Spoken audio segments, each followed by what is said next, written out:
Season 8 of Game of Thrones alone cost a staggering $15 million per episode, totaling over $100 million for 8 episodes that left much to be desired.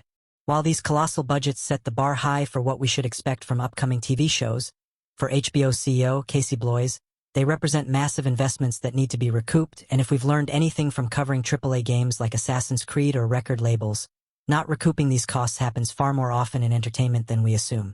In this video, we'll try and determine whether Game of Thrones was the financial juggernaut it appeared to be or just a pile of rubble, much like the Great Septon of Baelor after Cersei's explosive finale. As a side note, unlike in my other videos where I have actual annual reports and earnings calls to rely on, HBO plays its cards close to the chest when it comes to disclosing the financials of its hit shows.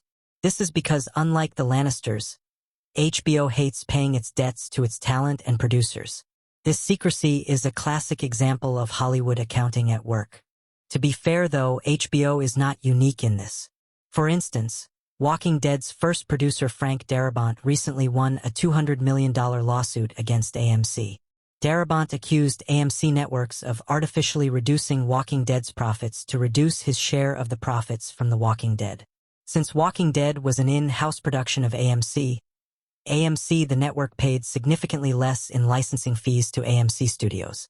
Thanks to paying below market rates for Walking Dead, AMC was able to report lower profits from it and reduce the amount of money they owed to Frank and his agency, the CAA.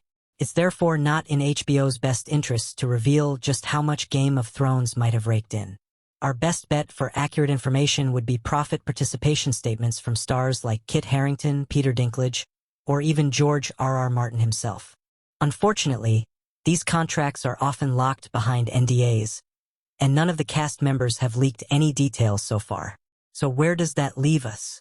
I had to come up with my own revenue and cost estimates, but while doing so, I stumbled upon a blog with a model that's actually better than mine, and since I know how much time and effort it takes to get these numbers and come up with the models, kindly read his articles on the topic after you are done with the video. The links will be on my description. While HBO stays notoriously tight-lipped about the revenue Game of Thrones pulled in, they had no problem dazzling us with their record-breaking production costs. Of course, as part of a marketing scheme, since what made Game of Thrones great was its unprecedented scale and ambition, and nowhere was that more evident than in the Battle of Blackwater Bay. That single episode alone cost HBO a whooping $8 million, a figure unheard of at the time. We had one really intense conference call with the HBO brass. It was awkward. They said, "So what are you guys talking about? An extra $500,000? We said no. I think we asked for an extra $2.5 million. That massive budget was spread across everything from constructing ships to paying over 250 extras, each needing costumes and fight training. The episode also demanded more visual effects than any other before it, but every penny was worth it. Blackwater Bay wasn't just an episode. It was a spectacle that catapulted Game of Thrones from a niche show to a worldwide phenomenon. It's one of Game of Thrones' highest-rated episodes, with 3.8 million viewers tuning in to watch Stannis get outwitted by Tyrion and Tywin Lannister. Across its 8 seasons, HBO spent a total of $624 million on the series. Beyond the epic battles and jaw-dropping dragon visual effects, the actors who brought Game of Thrones to life were handsomely rewarded, especially as the series skyrocketed in popularity, allowing them to renegotiate better contracts. By the end of the series, Peter Dinklage, Nikolai Coster, Lena Headey, Emilia Clarke, and Kit Harington were reportedly earning over $1 million per episode. To put this into perspective, HBO's latest hit Succession paid the leading actors playing Kendall, Shiv, Tom, and Roman between $300,000 and $350,000 per episode, with Brian Cox earning slightly more at $400,000 to $500,000 per episode. But this was just one of the many revenue streams for the Game of Thrones cast. Thanks to the show's massive success, they also collected royalties, adding another lucrative layer to their earnings. HBO paid a 3% packaging fee to the agents who represented Dan and Dave for packaging the series. This was based off the entire production budget, and since Game of Thrones was a union show, it had to pay residuals to the guilds representing screen actors, writers, and directors at a rate of 6 to 14%. Altogether, these fees amounted to roughly $213 million, split between the showrunners, actors, George R.R. Martin, and their agents, who collectively made $79 million or more. However, this is still significantly lower than what they could have earned if HBO had included subscriber revenues in their payouts. Instead, HBO relied on the first-run license fee for the initial windows, and this doesn't come close to reflecting the true value of Game of Thrones. If subscription revenues were included, the showrunners, George R.R. Martin, and the actors could have been paid upwards of $400 million. By excluding these revenues, HBO managed to keep around $1.5 billion from being shared with the talent. Although it's easy to call out HBO for doing this, calculating revenues from subscriptions is not as easy as you would assume, something we'll discuss in a few. When it came to marketing, HBO kept costs remarkably low by primarily using its own channels to show previews of Game of Thrones at the end of other shows. Between seasons 2 and 7, HBO spent only $7 million on marketing. However, they splurged during the first and final seasons, spending roughly $20 million, including a high-profile Super Bowl ad in collaboration with Bud Light. Now that we've tackled the costs, let's dive into the real question. How much did Game of Thrones actually make? To fund the massive $10 million plus budget for episodes like The Battle of the Bastards, HBO relies on subscription revenue. They do this in three main ways. In the US, through cable and satellite providers. Internationally, via pay TV providers. However, these revenue streams are becoming more and more archaic in the age of streaming, with HBO offering Game of Thrones on HBO Max. Before Game of Thrones premiered, HBO was struggling to grow its subscriber base. Between 2009 and 2010, they actually lost subscribers, and between 2010 and 2011, they didn't gain any. However, when Game of Thrones launched, everything changed. HBO's US subscriber base skyrocketed from 39.4 million to an impressive 54 million by 2019. Internationally, subscribers grew from 53 million to 88 million, and digitally HBO Max had 5 million subscribers by 2015. This surge in subscribers didn't just boost their subscription numbers, but also transformed HBO's financials.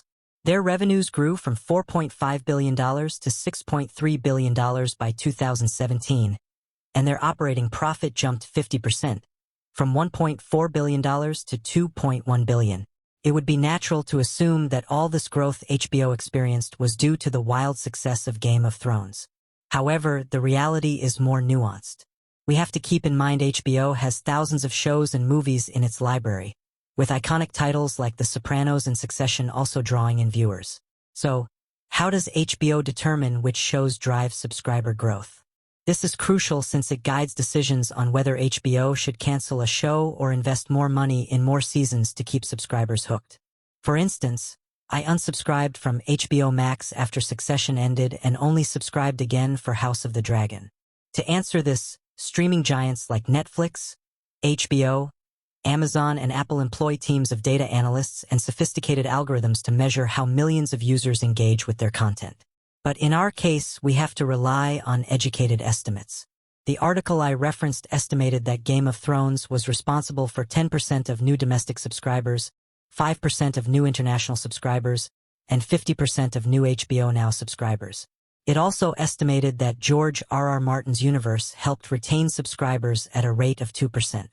When we multiply these numbers by HBO's customer lifetime value, Game of Thrones alone generated an estimated $1.9 billion in subscription revenues over its 8-year run. While this figure isn't as high as some estimates that ranged from $5 billion to $7 billion, it's still an impressive amount. These numbers often fall into the trap of taking Game of Thrones viewership numbers and multiplying them by HBO's monthly subscription prices.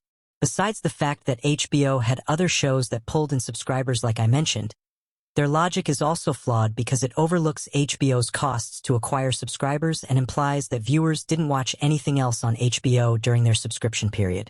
Although $2 billion in subscription revenue isn't quite $7 billion, it's still a massive haul. And let's not forget, this is just one of the revenue streams that lined HBO's pockets. Game of Thrones didn't just conquer the small screen, it also made a splash in the world of DVD sales. In 2012 alone, it sold 1.6 million units, raking in $66.7 million. This was more than what The Walking Dead and Big Bang Theory grossed in DVD sales in 2 years between 2011 and 2012. In total, Game of Thrones pulled in $267 million from DVD sales, but this figure only scratches the surface since it doesn't account for the box sets HBO began selling after Season 4, nor does it include international DVD sales. An important omission given that Game of Thrones was a global phenomenon, and Europe's home entertainment market was stronger than the US at the time. Even more significant, the $267 million doesn't cover Season 8's DVD sales or the box sets sold thereafter. When we factor in these additional revenues, Game of Thrones easily surpasses the initial figure, bringing in around $610 million from DVD sales alone. HBO has been notably reserved when it comes to syndicating Game of Thrones.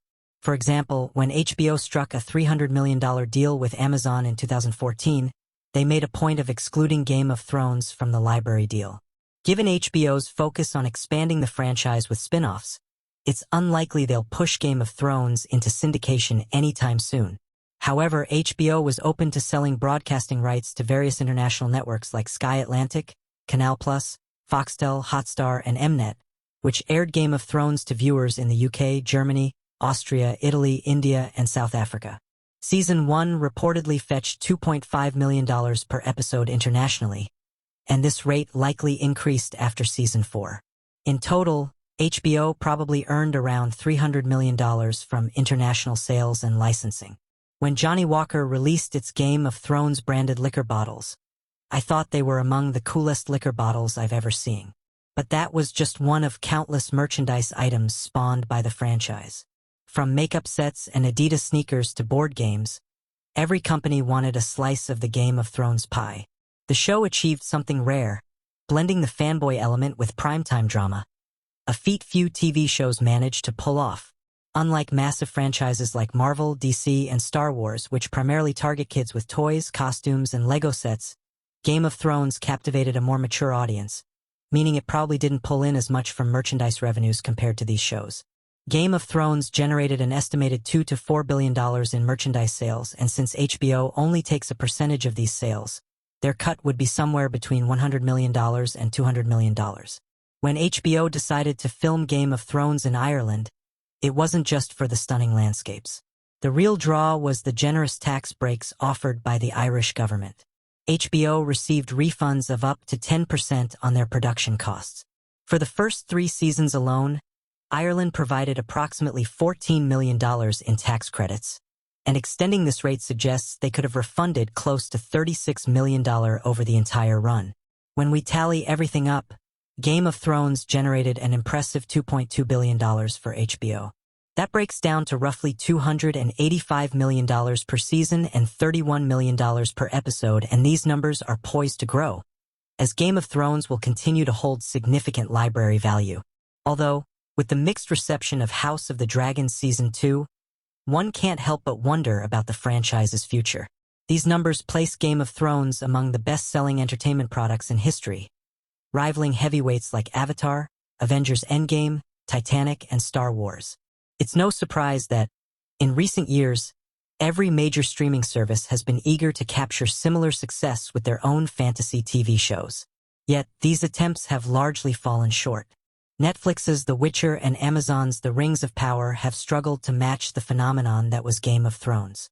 As for HBO, I have serious doubts on whether the House of the Dragon will be able to recapture Season 1's momentum, and a similar trend can also be seen across video games, with companies like Ubisoft struggling to keep the momentum of franchises such as Assassin's Creed and Far Cry, a topic I've covered on this video.